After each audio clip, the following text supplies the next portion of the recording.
The house seemed to have been forgotten by time, but not by feeling.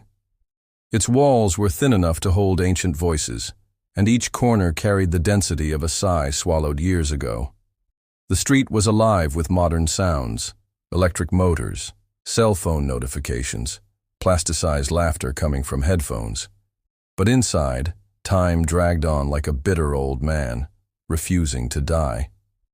Pale winter light streamed through the window, touching an upside-down picture frame. Nothing said home anymore, just the insistence of those who stayed when it no longer made sense. She arrived before 5. He always arrived early. I avoided traffic and perhaps the truth. He carried bags that said nothing about affection, but everything about obligation. The dry plants in the doorway no longer reacted to her presence, and the key that turned in the lock sounded like an ancient lament. When he pushed the door open, he found no one waiting, as usual. But the absence now had a specific weight, as if the air knew more than she was ready to understand.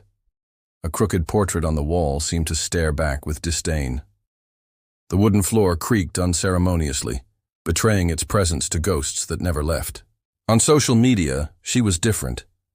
Well-lit smiles, inspiring phrases about emotional freedom, hashtags about self-love, photos with filters that corrected even the past. But there, in the real world, makeup didn't cover tired eyes. There, the mascara would run if anyone dared to remember that she had already loved like someone giving their soul. And that's exactly what she did. Delivered. He delivered it as if the other person was a home and he was a storm-seeking shelter. But no one teaches that. Sometimes, the home locks the door from the inside. It was the previous summer that everything started to crack inside. Small unanswered messages, promises made lazily, looks that avoided depth. He said he needed time, space, silence. She offered everything. And it was exactly in this silence that love rotted. The worst kind of death. The one in which no one screams, no one cries, no one buries. It just disappears. The house lights flickered as she walked down the hallway, as if the place was breathing along with her memories. In the kitchen, there were 2 cups in the sink, one with lipstick, the other with a rush. The television was off, but it still reflected the image of a smiling couple in a frame. An echo of the version she posted on Instagram, the one that others envied, the one that never existed. The smell of old coffee mixed with the faint perfume coming from the room. Nothing was warm there anymore, not the touch, not the voice, not the look. He had left 3 months earlier, not with packing or goodbyes, but with progressive absence. One day he didn't show up, in the other, he didn't explain. By the third, she understood, or pretended to understand, because pain needs explanations to keep it going. When she stopped asking, that's when it really hurt. And no one warned that loving so much would be turned into a reason for shame. No one counted that loving would become a ridiculous act, an exaggeration, an embarrassing emotional dependence in the eyes of those watching from the outside, as if surrendering was a sign of weakness and not courage.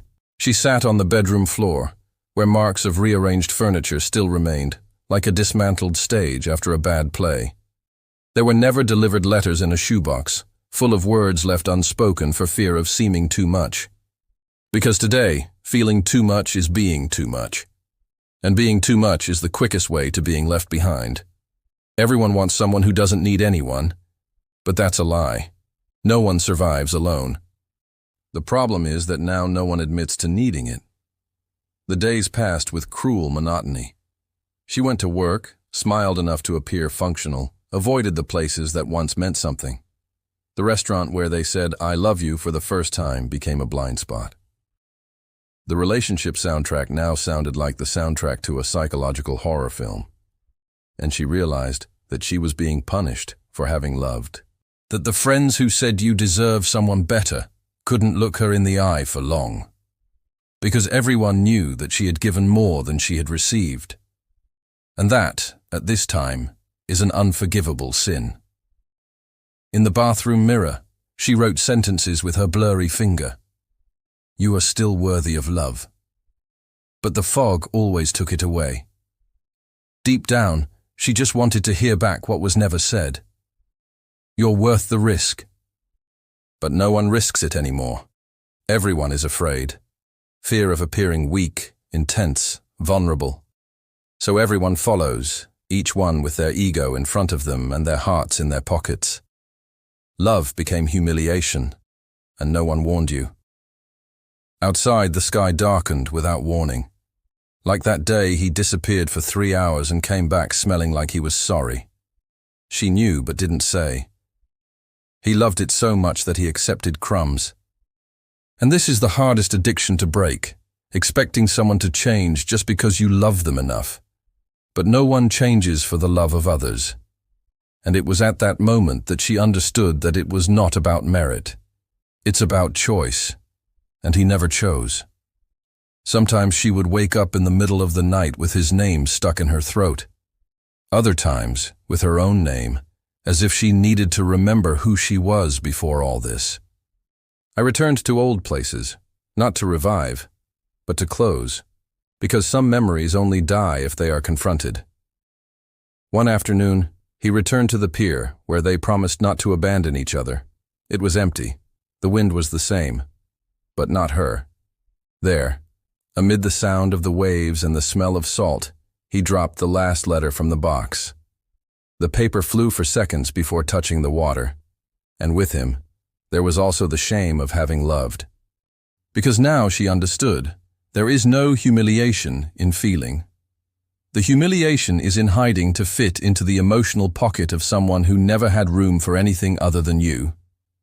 The house was left behind, the photos saved, the profile on the networks clean, but not by denial, by liberation. She no longer needed to prove anything, not for him, not for the world, not for himself. Because those who truly love are not ashamed, surrender, suffer, survive.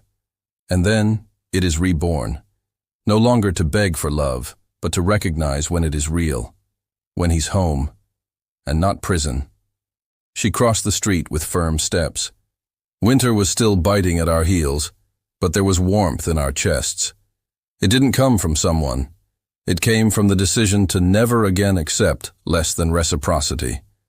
And as we turned the corner, a silent voice echoed through the city, muffled by concrete and rush. In a world where feeling is weakness, loving remains the greatest act of courage. If this touched you in any way, share it with someone who needs to remember that love is nothing to be ashamed of. It's just a reminder that you still feel, and that nowadays is rare.